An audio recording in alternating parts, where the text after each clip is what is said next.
Assalamualaikum warahmatullahi wabarakatuh. Halo anak ustazah, apa kabar antum hari ini? Ustazah doakan semoga kita semua selalu diberi kesehatan dan dalam lindungan Allah Subhanahu wa taala. Amin ya rabbal alamin. Anak-anak ustazah, berjumpa lagi dengan Ustazah Lia pada pembelajaran budaya alam Minangkabau. Anak ustazah, kali ini kita akan membahas pelajaran 3, yaitu Prasasti Kubu Rajo 1 dan Kubu Rajo 2. Baiklah anak ustazah, sebelum kita masuk pelajaran selanjutnya, marilah bersama-sama kita berdoa terlebih dahulu. Silahkan antum semua berdoa dari rumah masing-masing. Doa sebelum belajar.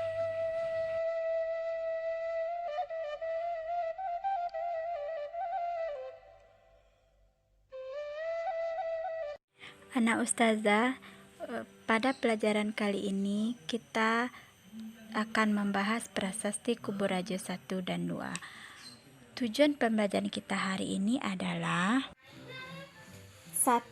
Siswa dapat mengetahui tentang prasasti. Tujuan yang kedua adalah siswa dapat mengetahui isi dari prasasti Kubu Rajo 1 dan 2. Baiklah anak soleh dan soleha ustazah, marilah kita mulai pembelajaran kita hari ini. Kita masuk pada yang pertama, yaitu istilah prasasti. Pada pelajaran terdahulu disebutkan bahwa nenek moyang kita Minangkabau mempergunakan batu untuk memenuhi keperluan hidup. Tetapi setelah diteliti, batu bukan hanya dipergunakan sebagai alat-alat keperluan hidup saja, tetapi juga dipergunakan sebagai alat komunikasi. Nenek moyang kita juga mempergunakan batu untuk menuliskan peristiwa yang terjadi pada masa itu. Tulisan yang ditulis oleh nenek moyang kita pada batu disebut dengan prasasti. Jadi, prasasti adalah peninggalan sejarah yang berupa tulisan di atas batu atau logam berupa waktu, tempat, dan untaian dari beberapa kalimat. Prasasti ini boleh juga kita sebut dengan piagam yang ditulis di atas logam atau batu. Prasasti-prasasti yang dibuat oleh nenek moyang kita pada masa lalu itu sekarang banyak ditemui. Contohnya bisa kita temukan yaitu prasasti Kubu Rajo 1 dan 2, prasasti Pagaruyung, prasasti Sarwaso 1 dan 2, serta prasasti Rambatan. Baiklah anak ustazah, dengan keterangan yang ustazah sebutkan tadi, kita semua dapat mengetahui tentang pengertian dari prasasti dan contoh-contoh prasasti mana saja yang terdapat pada di daerah kita. Baiklah anak ustazah, selanjutnya kita masuk pada pembelajaran isi prasasti Kubu Rajo 1 dan 2. Anak ustazah, sebelum mempelajari isi prasasti Kubu Rajo 1 dan 2, terlebih dahulu ustazah akan menjelaskan tentang pengertian dari Kubu Rajo itu sendiri. Sebagian pakar atau ahli sejarah Minangkabau berpendapat bahwa kubu itu berasal dari kata kuburan atau kubua yang artinya kuburan. Sedangkan rajo adalah orang yang berkuasa pada saat itu. Tetapi pada sebagian ahli lagi berpendapat bahwa kubu artinya benteng. Jadi kuburan rajo artinya benteng pertahanan rajo.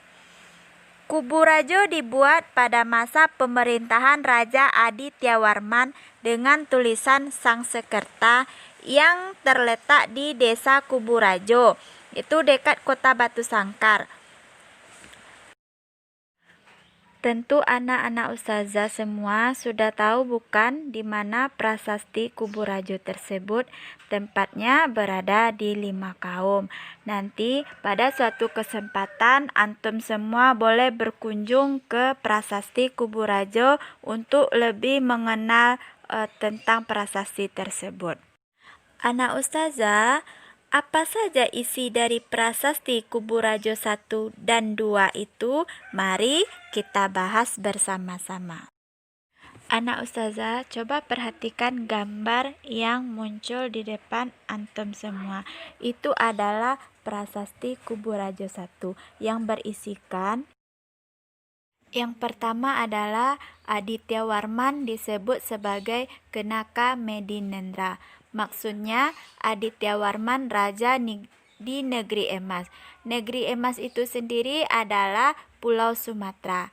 Yang kedua, Aditya Warman mengatakan bahwa ia mendirikan dinasti baru yang disebut dengan dinasti Kulicandra atau dinasti Indra. Gambar yang kedua itu adalah gambar dari prasasti Kubu Rajo 2.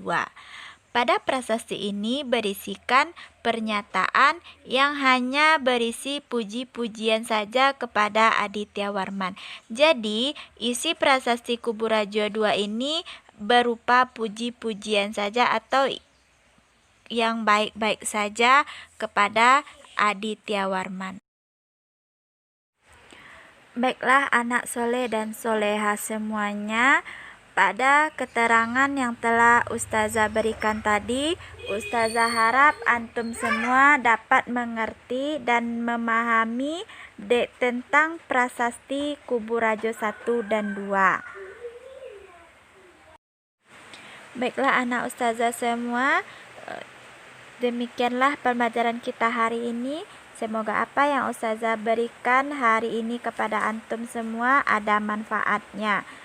Ustazah akhiri dengan ucapan hamdalah, alhamdulillahirabbil alamin. Assalamualaikum warahmatullahi wabarakatuh.